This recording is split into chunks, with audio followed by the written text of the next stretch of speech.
Brédune, la dernière ville française avant la frontière belge.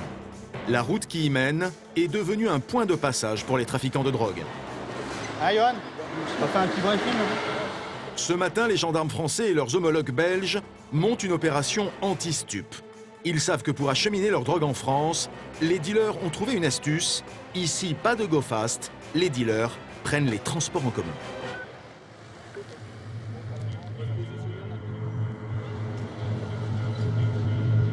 Vous pouvez me donner la position des bus qui arrivent en frontière dans les deux sens? À la frontière, une vingtaine de gendarmes sont déployés sur cette route. Ils vont passer au crible les bus qui traversent la commune. Messieurs, dames, bonjour. On vous demandera de rester dans le bus. Pour accomplir leur mission, ils disposent d'un atout redoutable, le flair de Ice, leur chien renifleur. Ice est spécialement entraîné pour détecter la moindre présence de drogue. Alors, n'ayez pas peur, il y a un maître chien stup qui passe dans le bus. Il est pas méchant. Dans le bus, des retraités et quelques étudiants. Les stupes sont bons. Au bout de quelques secondes, le chien Ice s'excite. Il a repéré une odeur suspecte de ce couple.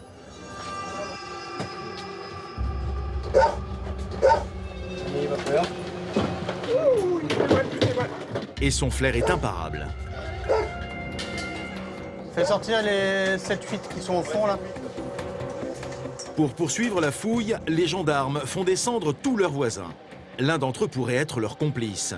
Mais c'est vers cette jeune femme que le chien revient. Il est vers vous, hein. Il est monté sur vous, il y avait une raison. Mettez, posez-le dans le sac. Vous avez une pièce d'identité, ça vous? Ah, moi je sais pas laver, mais j'ai plein de choses. Qu'est-ce que c'est? Ouais, avec autre chose, oui. Du cannabis, herbe de cannabis. Dans le sac de la jeune femme, un petit sachet de quelques grammes de cannabis. Mais son ami transportait lui aussi de la drogue. Monsieur, il avait 2 joints. Une fois de plus, Ice ne s'était pas trompé. Il faut dire que son maître dispose d'un drôle d'outil pour l'entraîner. Là, c'est tout simplement un jouet, c'est une zigounette. On appelle ça une zigounette en gendarmerie. On met du cannabis, on peut mettre de la cocaïne, on peut mettre de l'héroïne. Et le chien, en jouant avec cet objet qui est percé, s'imprègne de l'odeur. Donc voilà, pour lui, il cherche, il trouve quelque chose, il sait que derrière, il aura son jouet et sa récompense. C'est bien, t'as bien travaillé. On va encore travailler après, hein, gros? Il va falloir les prendre tous les deux. Les emmener à la brigade. Sans perdre de temps, les gendarmes reprennent leur contrôle. Messieurs, dames, bonjour. On vous demandera de rester dans le bus, s'il vous plaît. Et dans chaque bus, c'est la même chose. Leur chien détecte de la drogue. Ça, c'est un mélange, ça. Ouais. Ouais, c'est un mélange. Mais dans le bus qui arrive, les gendarmes vont faire une autre découverte. Mademoiselle, on a trouvé à terre dans le bus, mais sans savoir à qui il appartient. C'est vers cette mère de famille que le chien Ice se focalise. Le chien est mort, c'est vous qui avez l'air sur nous. C'est bon, on peut acheter ça. Ah bah c'est des pissages, on fait des pissages. Vous avez un titre de transport, s'il vous plaît? Vous pouvez baisser un petit peu le ton, madame, s'il vous plaît? Non, je fume, c'est tout. C'est pareil, il n'est pas mangé dans le bus. Non, je monte pas la gare. Pour votre fille? Cette mère de famille, qui se défend d'être entrée dans ce bus par magie, a beau être un peu à côté de la plaque, cela ne fait pas d'elle une coupable. Elle sort libre de ce contrôle. Mais la persévérance des gendarmes va finir par payer. Dans le collimateur de Ice, ce jeune homme, il est belge. Vous pouvez m'ouvrir votre sac, s'il vous plaît? L'individu s'exécute et de lui-même, il sort un bien curieux sachet. C'est quoi la pisse là-dedans? Bah, ce que je suis reniflé, monsieur. C'est bien, Au premier regard, les gendarmes savent que cette fois, ils n'ont pas affaire à un simple consommateur. Vous avez beaucoup avec? Combien? 10 grammes? 10 grammes là-dedans? 10 grammes, de quoi confectionner une cinquantaine de joints. En plus, la drogue est entourée d'aluminium dans un sac plastique pour rendre l'odeur quasiment indétectable. Mais c'était sans compter sur le flair de Ice. Lui, il dit pas, il y a 1 gramme, 10 grammes, lui, c'est l'odeur. Contrairement à l'homme, il ment pas. Je pense que ce monsieur, c'est pas pour sa consommation personnelle. Je pense qu'il peut en découler un petit bénéfice. Pas avec 10 grammes, monsieur. Bonjour, monsieur, sur ma vie, c'est pas du tout mon intention. Le suspect nie en bloc. Il sait qu'il risque gros si l'existence d'un trafic est prouvée. En attendant, ce Belge a séjourné dans un camping situé tout près d'ici. Il est où le camping? Juste là, c'est comme c'est en France le camping. Il est en France. Ah bon? Ce petit détail géographique risque d'aggraver son cas. Vous êtes en infraction sur l'import-export des produits stupéfiants. On y va, prenez vos affaires. Ouais, c'est bon. Le jeune homme est conduit à la gendarmerie pour être auditionné. Il risque 5 ans de prison et 75 000 € d'amende. Établir le procès-verbal de saisie.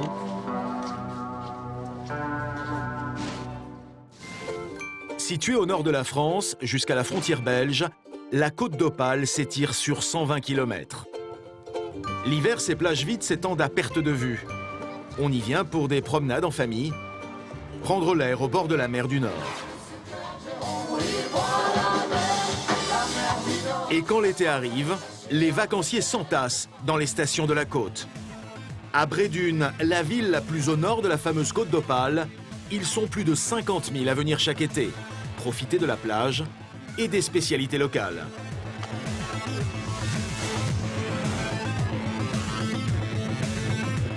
Une ville sans friterie, c'est pas une ville.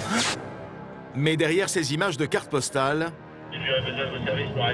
se cache une réalité plus inquiétante. Villa cambriolée, baraque à frites braquée. Ils ont volé un coffre qui se trouve à l'intérieur. Ils contient toute la recette. Allez, détends.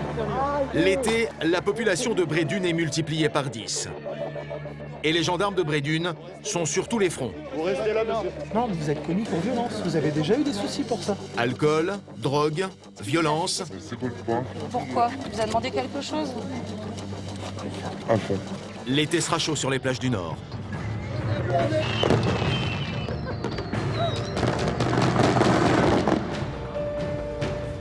Hugo est gendarme. Il fait partie du PSIG, le peloton de surveillance et d'intervention de la gendarmerie. Depuis quelques semaines, Hugo et son coéquipier traquent une bande de cambrioleurs qui sévissent dans la région. Ils ont très peu d'indices. Alors pour les coincer, tous les moyens sont bons. À commencer par un contrôle routier à la sortie de Brédune.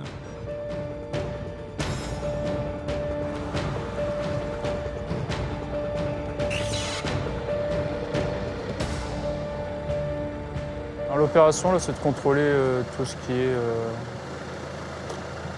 véhicules suspects qui pourraient être susceptibles de tenter ou commettre des cambriolages.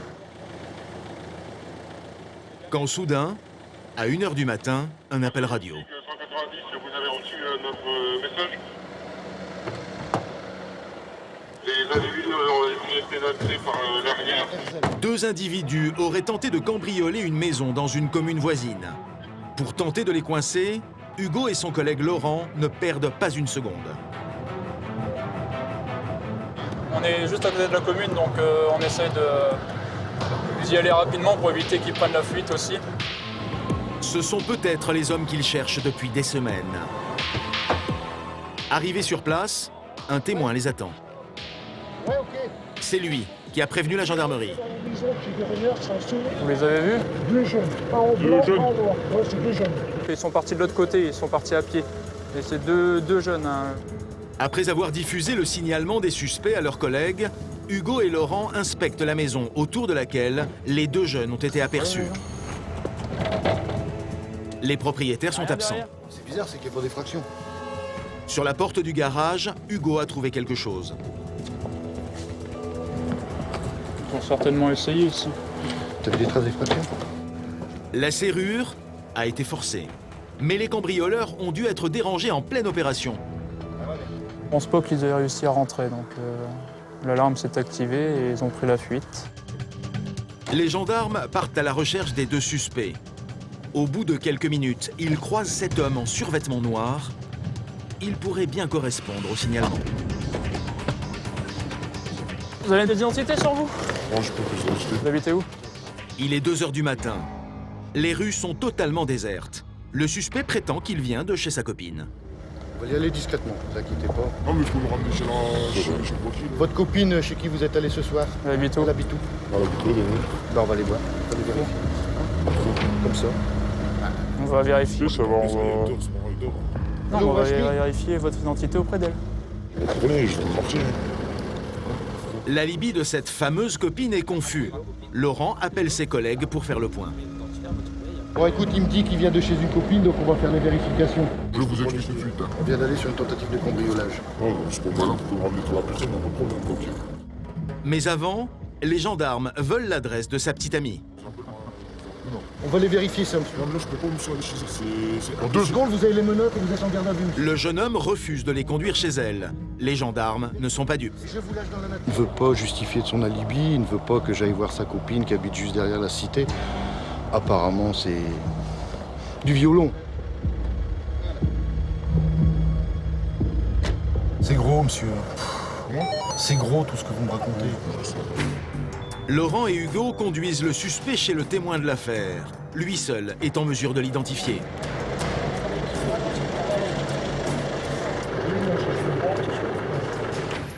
Au même moment, leurs collègues débarquent avec un nouveau suspect. C'est lui, il est assis derrière. Cette fois-ci, le témoin est formel.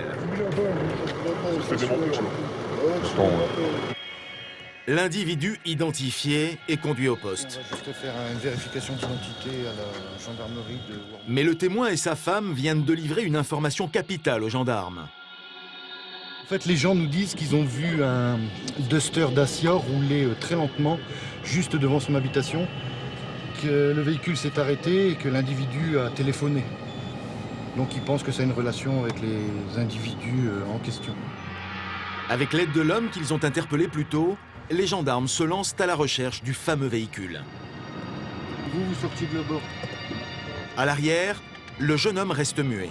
Mais un événement inattendu fait rebondir l'affaire. Volé, à droite. Le LAPI, lecteur automatisé de plaques d'immatriculation, détecte un véhicule volé. Pour Laurent, il pourrait bien s'agir de la voiture aperçue par le témoin.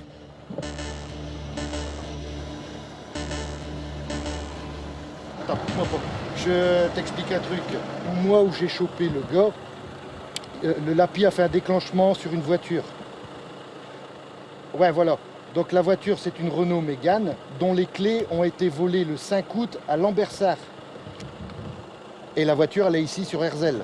Bah, si les affaires sont liées, ce serait pas mal. On aurait un vol de véhicule, plus une tentative. C'est que du bonheur. Pour Laurent, l'enquête n'est pas terminée. Il manque toujours le deuxième suspect aperçu par le témoin, le fameux homme en blanc. Avec Hugo, ils reprennent leur patrouille. Donc on a reçu l'ordre de notre commandant de compagnie de repartir sur le secteur. Mais surprise, ils débusquent un groupe d'individus cachés derrière des buissons. Bonsoir. Vous cherchez? Des collègues policiers, eux aussi sont aux trousses des cambrioleurs présumés.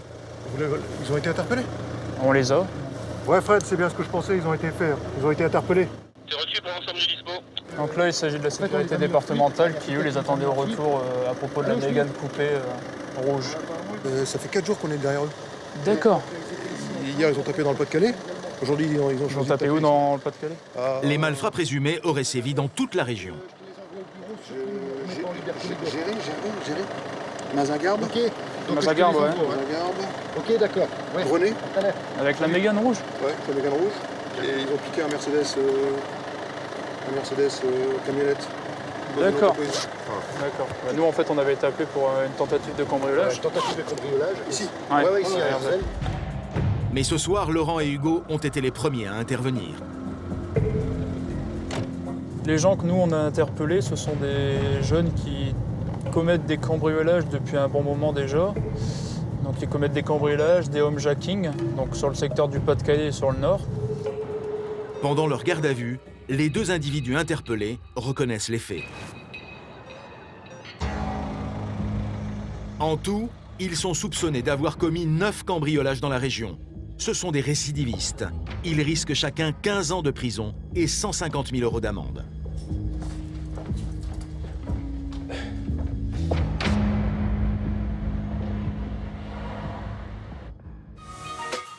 Quand le jour se lève sur les plages de Brédune et que l'été s'annonce, la population passe de 5 000 à 50 000 habitants.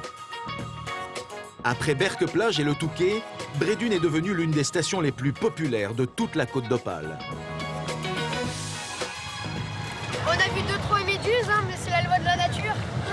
Des crabes morts. On a vu des crabes, des morts, des algues. Le truc qui me fait plus peur, c'est de me prendre un coquillage dans les mains. Ça me pique. Pour les enfants, c'est le paradis. Mais les mamans restent vigilantes. Certaines passent leur tout premier été au bord d'une plage. C'est la première fois que mes enfants ils vont à la mer. On ne connaît pas les consignes de sécurité, mais on essaye, on s'adapte, on écoute ce qu'on nous dit. Si on nous dit de revenir, on revient. Si on nous dit, Quand on était à la mer, on est surveillés. on nous explique dès qu'on arrive, on comprend qu'il y a des choses à faire, à pas faire. Aujourd'hui, le drapeau rouge est levé. La mer est agitée. Pendant que les enfants jouent avec les grosses vagues, Virginie, la maman, commence à s'inquiéter. Ils sont où les... Ils sont loin. La marée monte et le courant est de plus en plus fort. Et alors les enfants, ils se retrouvent tous par là. Pour Virginie, ces grosses vagues sont synonymes de danger. Avec les vagues, franchement, c'est... Ils n'ont pas l'habitude en plus, donc ils sont contents, ils s'en vont, mais... Ils vont trop loin, là. Sarah! Viens! Allez! Tu reviens! Sur les plages du Nord, le mauvais temps peut se lever très vite. Les sauveteurs en mer le savent. Pour éviter le drame, ils ordonnent aux nageurs de revenir sur la plage.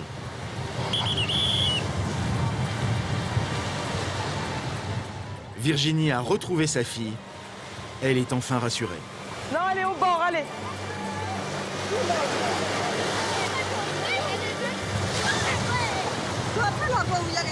Ils ont trop confiance, en fait. Là, ils se plaisent bien, ils s'amusent, et puis voilà. Pour cette mère et sa fille, c'est l'heure de rentrer à la maison. On a trouvé des coquillages. Mais la petite Sarah n'a pas du tout conscience du risque qu'elle vient de prendre. On essaiera d'y retourner une fois, ouais. Allez. L'été, sur la plage de Brédune, il ne se passe pas une semaine sans un début de noyade. Pour éviter le drame, une dizaine de sauveteurs surveillent en permanence la côte. Au poste d'observation, voici leur chef. Il s'appelle David. On le surnomme œil de lynx. Il sait qu'il faut moins de 3 minutes à un nageur pour se noyer.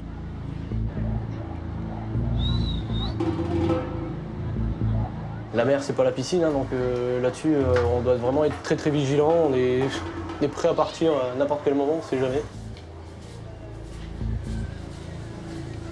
T'as un père avec le ballon là, qui part avec les petits un peu au large. Là.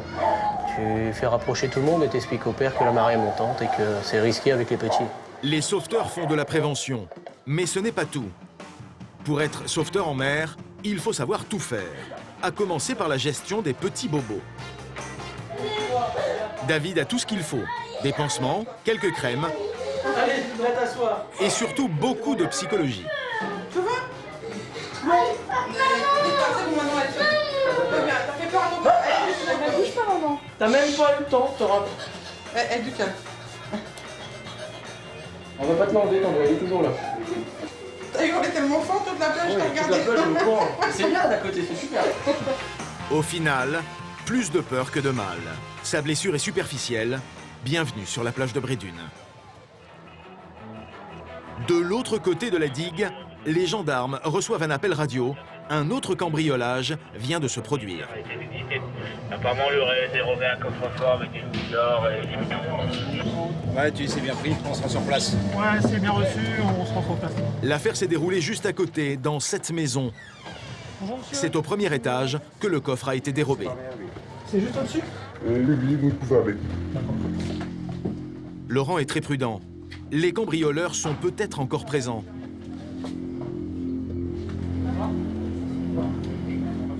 À l'étage, pas un bruit. Il monte.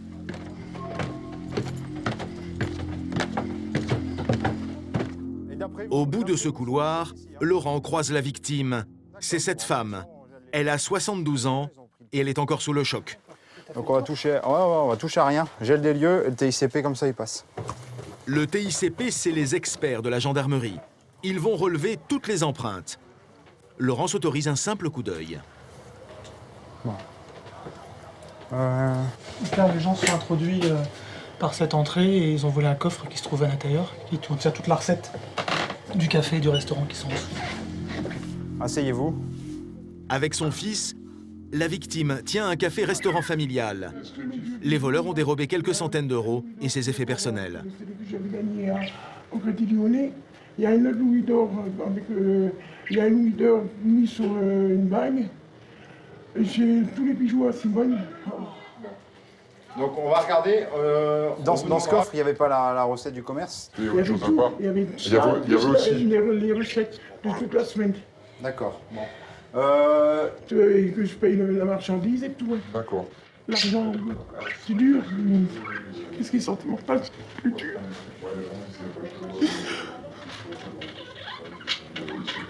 Non, c'est pas possible. C'est honteux, c'est honteux. Dans la région, les commerçants sont sur leur garde, surtout dans les baraques à frites. Certains ont en mémoire ces images d'un restaurateur belge. C'était en 2013. Un homme cagoulé entre dans sa friterie, il pointe son fusil et tire sur la caisse. Les friteries brassent beaucoup d'argent liquide. D'un côté et de l'autre de la frontière, pas une ville sans sa fameuse friterie.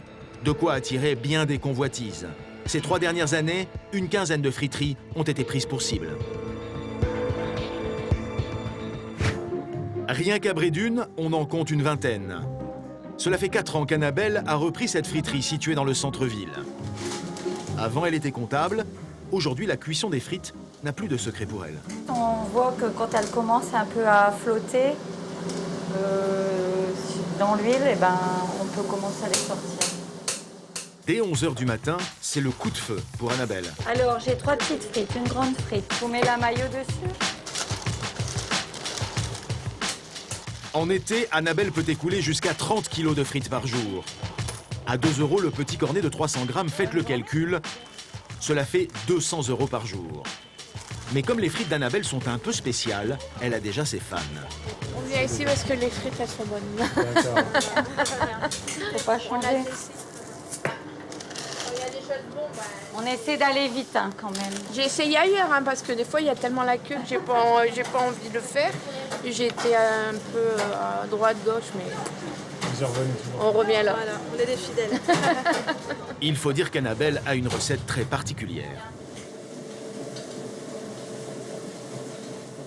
C'est important de tout faire à la main. Ben, c'est ce qui fait un peu la qualité de nos frites. Hein. C'est du boulot. Hein. C'est du boulot. Quand moi j'étais cliente, je ne m'imaginais pas le travail qu'il pouvait avoir derrière. Mais à Brédune, la tradition ne fait pas toujours recette. Certains de ses concurrents n'hésitent pas à prendre des libertés avec un savoir-faire ancestral. Marie-Christine travaille avec son fils. Voilà, en cuisine, c'est mon fiston. Il s'appelle Jérémy. Son surnom, c'est Balou. Balou et sa maman sont épaulés par une demi-douzaine de salariés. Il faut dire qu'ici, on débite de la frite en très grande quantité. Il y en a encore très peu, comme ma collègue Annabelle, qui travaille avec une pomme de terre qu'elle épluche encore elle-même. Mais il y en a de moins en moins des friteries comme ça. C'est énormément de travail et donc on ne le fait plus. En plus, il y a des normes d'hygiène très strictes. Le secret de Marie-Christine se trouve dans ses sachets. Des frites prêtes à l'emploi qu'elle stocke dans son frigo. Je tourne avec 2 fournisseurs. C'est tous les 2 de la frite fraîche, mais monsieur ici a une frite fraîche qui tient un peu plus longtemps que celle avec qui je travaille habituellement, si vous voulez. Donc j'aime bien jongler avec les 2. Un bon moyen d'économiser du temps et de gagner plus d'argent. Chaque jour, Marie-Christine se fait livrer 200 kilos de frites. Parfois, c'est beaucoup plus. Si c'est vraiment un gros week-end, si le 14 juillet ou 15 août, s'il fait vraiment très beau, ça peut aller jusqu'à 500-600 kilos facile sur le week-end. Merci, le cornet de frites se paie comptant. À la fin de la journée, la recette de Marie-Christine peut atteindre 3 000 €.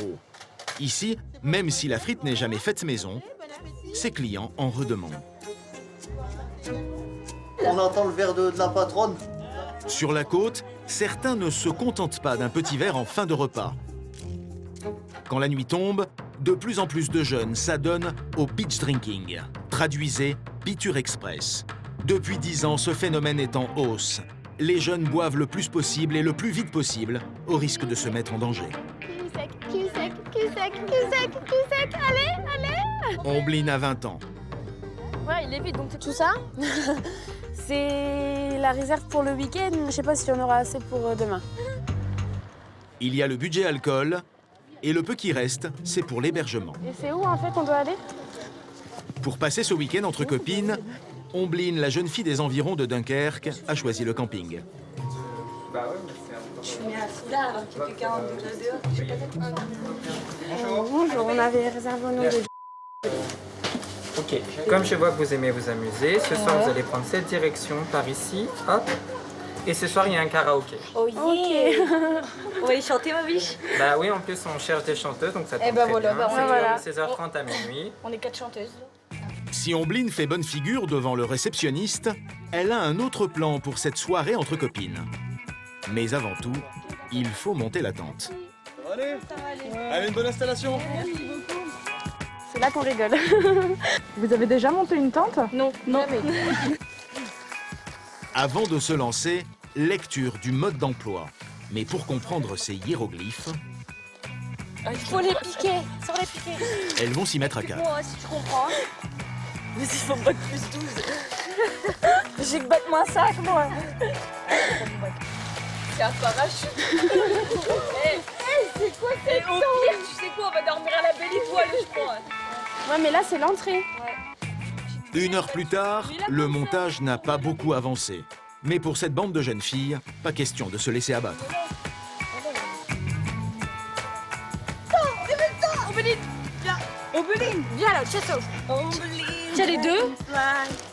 Ombeline, bois du sky, coca. Aïe, mes fesses. On est des grands fêtards, on aime bien s'amuser, on est toujours là les uns pour les autres. Et c'est vrai que comme il y a un proverbe qui dit chez nous, quand tu viens dans le Nord, tu pleures 2 fois. Quand tu viens et quand tu repars. En fin d'après-midi, elles commencent à boire de l'alcool. Mais leur tente n'est toujours pas montée. Les jeunes ont appelé du secours. Il s'appelle Geoffroy. Pour lui, le montage d'une tente n'a plus aucun secret. Hey, je vais pas rester comme ça. Demandez pas cousu. Quand elles sont pas là, c'est plus facile en fait.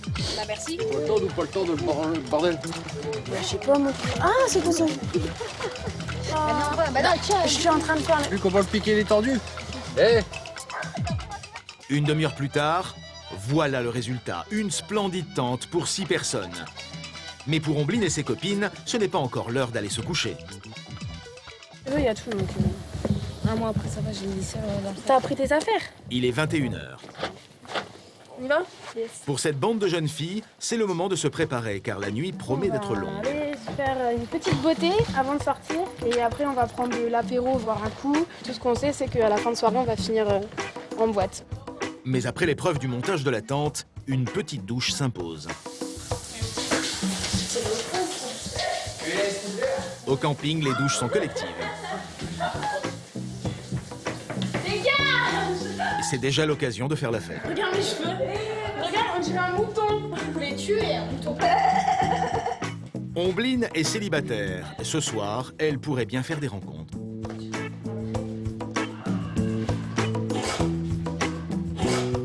J'aime bien me faire belle, tout ça, plaire et tout. Je vais pas mentir, je te drague un petit peu.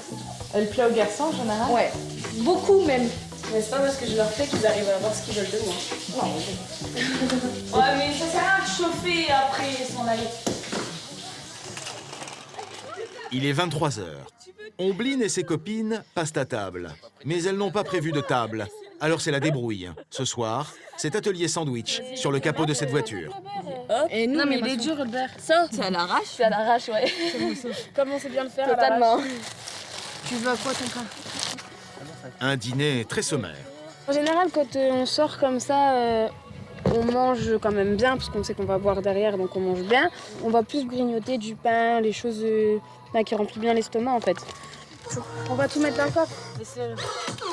Bière, vodka, whisky, le coffre est transformé en mini-bar. Ces jeunes ont déjà pas mal bu, mais ils ne comptent pas s'arrêter là.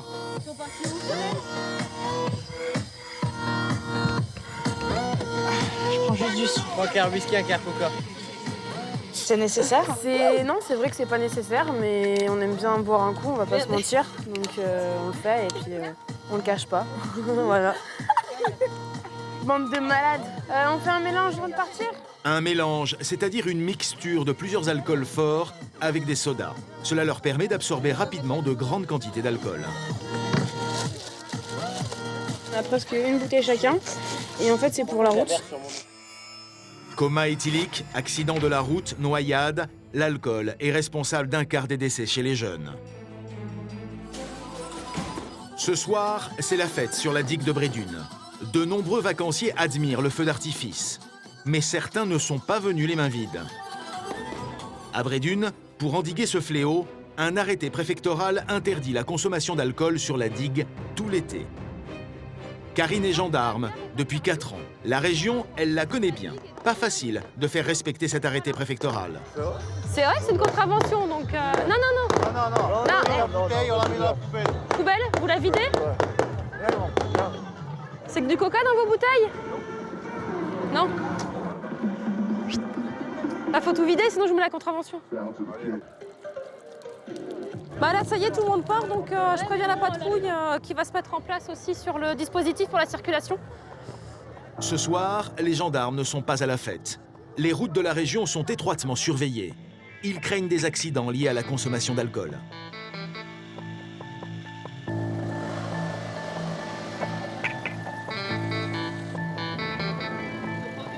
Bonsoir, on a la seconde là.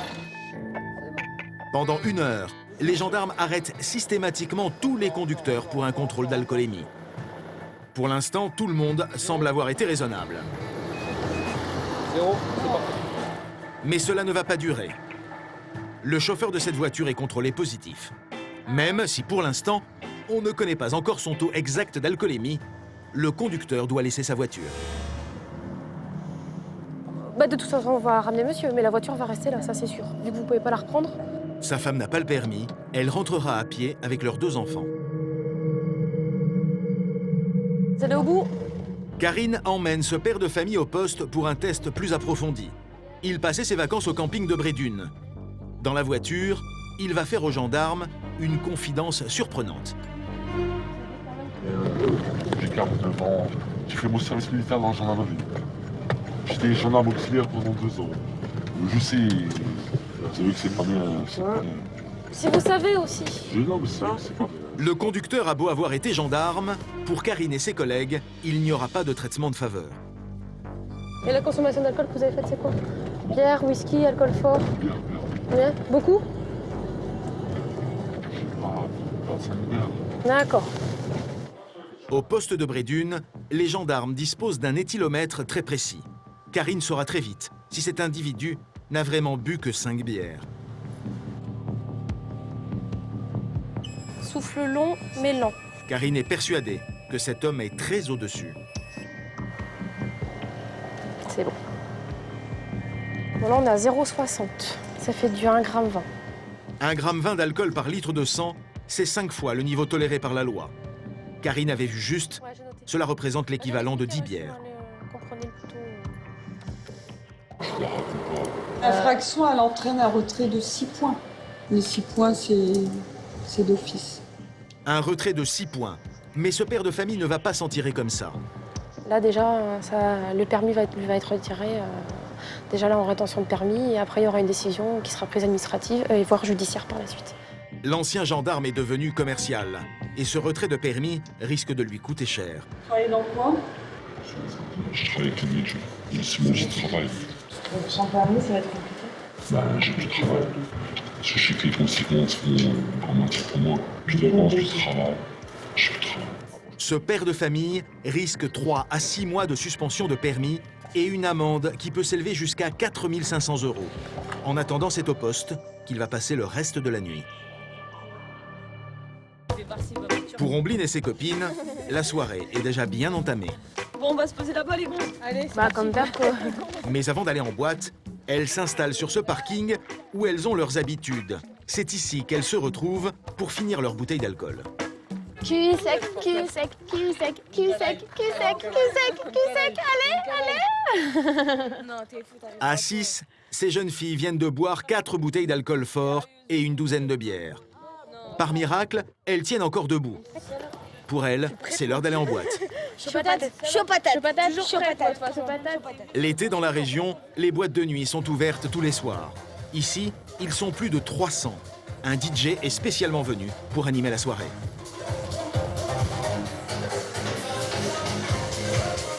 Je trouve que la soirée est assez ambiancée. Il y a quand même pas mal de monde. Et moi, personnellement, je m'éclate. Et moi et mes amis, on s'éclate, donc c'est le principal. Rapidement, plusieurs garçons tournent autour d'Ombline. Elle ne refuse pas les verres que ces garçons lui offrent.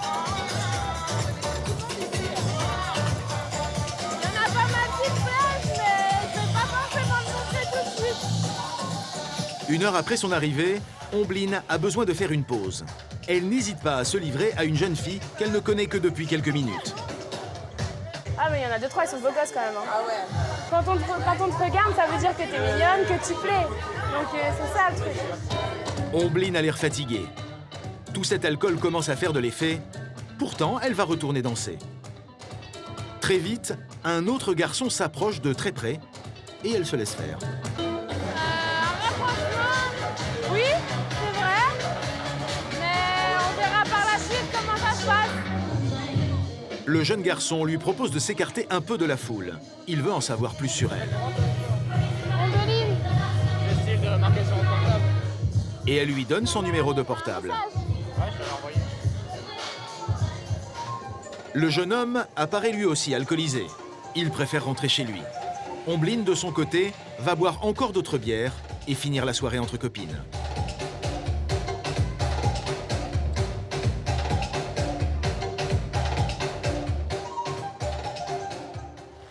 Sale temps pour un réveil. Quel temps de brin. Un temps à ne pas mettre un campeur dehors.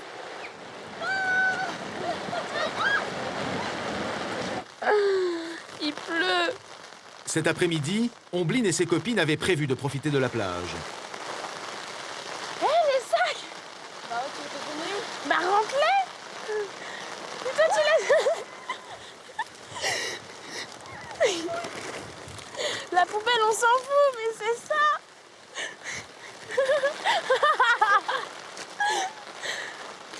Toi, t'as tout laissé dehors. Dehors, c'est le déluge, et dans leur tente, c'est pas mieux. L'eau, elle s'est infiltrée par en dessous, et là, c'est trempé. Et on a encore plus envie de partir. Ombline et ses copines profitent d'une petite accalmie pour plier bagages. Honnêtement, le camping, une fois pas deux. Enfin, en tout cas, pas de ce temps-là. La prochaine fois, s'il pleut pas, je veux bien. Mais s'il pleut, je veux pas. Voilà, c'est tout. Bilan, un week-end très arrosé. Il va y avoir un arc-en-ciel. Et une bonne gueule de bois. Si pour elle, la fête s'arrête là, pour d'autres jeunes, elle continue un peu plus loin, de l'autre côté de la frontière. Voici La Panne, en Belgique. Dans cette station balnéaire, tout est fait pour attirer les vacanciers. Mais si certains jeunes Français s'y rendent, c'est pour une raison peu avouable. Ici, l'alcool coûte 2 fois moins cher qu'en France. On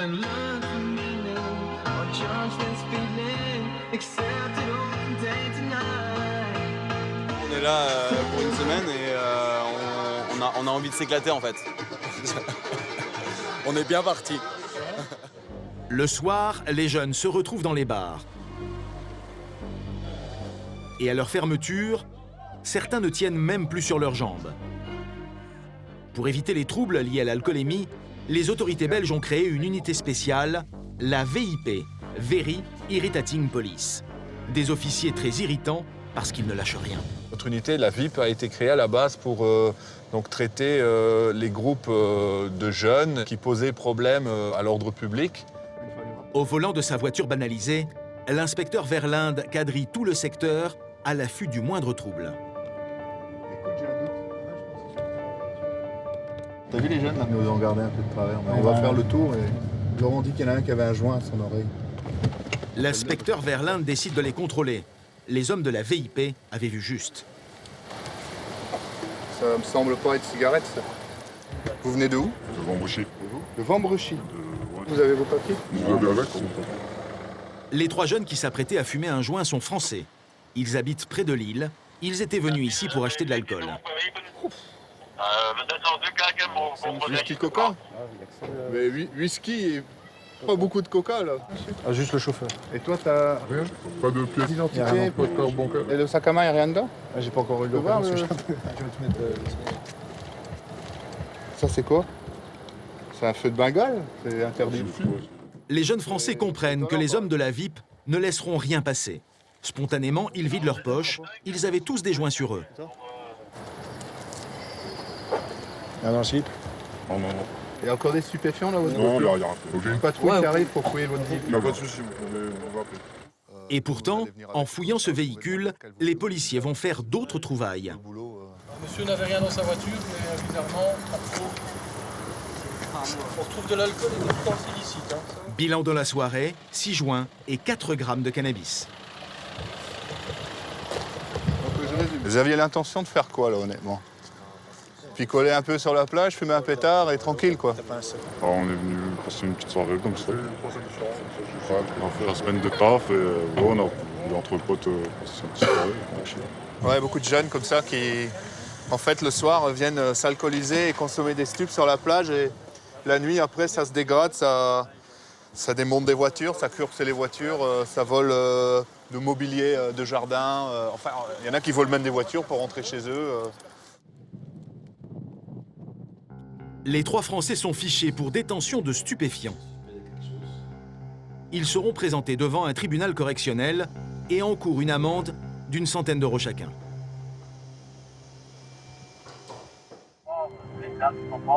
Cette nuit, le temps se couvre à la frontière. Les hommes de la VIP ont repris leur patrouille. Au détour d'un carrefour, le lieutenant Verlinde va tomber sur un vrai phénomène. Avec ce klaxon, c'est un problème de klaxon. Ces bruits venaient de ce véhicule. Sa plaque d'immatriculation est française. Problème de klaxon? Oui, on a fait un peu les foufous. Vous avez consommé là? Oui, un petit peu, ouais. On n'est pas méchant, on a bu 2-3 bières. On est bien défoncé. Derrière le véhicule? Le conducteur habite Dunkerque. Il était venu en Belgique passer la soirée avec quelques amis. Pendant la fouille, il tient à peine debout. Allez-y, regardez. C'est le conducteur? Oui, c'est moi. Alors, ceci est intéressant. Rien que pour souffler dans l'alcotest, il va falloir s'y reprendre à plusieurs fois. Encore. Non, faut pas vous interrompre. Allez-y, on souffle. Non, ne soufflez pas, monsieur. Et au bout de la 3e fois, c'est bon. Ça, c'est un bon souffle. Bon, si l'appareil va analyser, sans surprise. c'est positif. Donc, ce qui va se passer, c'est que vous allez nous accompagner jusqu'au bureau parce qu'on va faire un second test. Sa voiture est immobilisée. Avant d'être emmené au commissariat, le jeune homme a juste le temps de prévenir sa compagne. Mon père, c'est moi. Est-ce que tu peux venir me chercher en Belgique? Non. Je me suis fait arrêter, j'ai bu 3 bières. Le conducteur commence à réaliser ce qui lui arrive. Il retrouve même un peu d'aplomb. Est-ce que j'ai droit à un verre d'eau? Ouais, là-bas au commissariat, pas de souci. Est-ce que j'ai le droit à un verre d'eau? Elle voulait quoi, une côte à l'os avec des frites avec ça ou quoi? Pourquoi pas? Allez, on y va. Le problème qu'on a, c'est les Français. On vient en Belgique, c'est le pays de la bière, on consomme un peu plus de bière que quand on est en France. Puis en France, on a un peu la peur du gendarme, que le Français ne connaît peut-être pas chez nous. Arrivé au commissariat, le Français va découvrir qu'avec la police belge, on ne badine pas. Je pense que vous voyez bien pire que moi. Je discute pas avec vous, vous êtes en infraction. L'homme est soumis à un nouveau test. Et le résultat est sans appel. Oui, ça va. On verra ici. 2 grammes 0,53, c'est énorme. C'est pas 3 bières?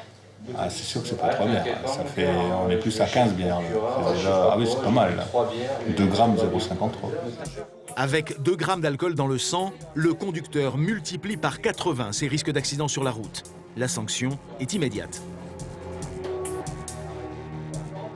Je viens d'aviser le procureur du roi. Oui, monsieur. Il vous fait un retrait de permis de 15 jours. L'homme encaisse le coup, il se rend compte des conséquences de sa beuverie. Je fais comment pour aller travailler? Comme vous, hein. Le problème, c'est que vous êtes en infraction. Vous venez de souffler 2 grammes. Non, mais je fais comment? Vous avez retrait de permis, maintenant comment vous faites pour travailler? À pied, en vélo, transport public, tout sauf ce qui se conduit avec un permis de conduire. Ça m'a l'air logique, non? Ce chauffard s'en tire bien. En France, il aurait perdu 6 points et son permis pendant au moins 3 mois. Selon le ministère de la Santé, le nord de la France fait toujours partie des régions où l'on consomme le plus d'alcool.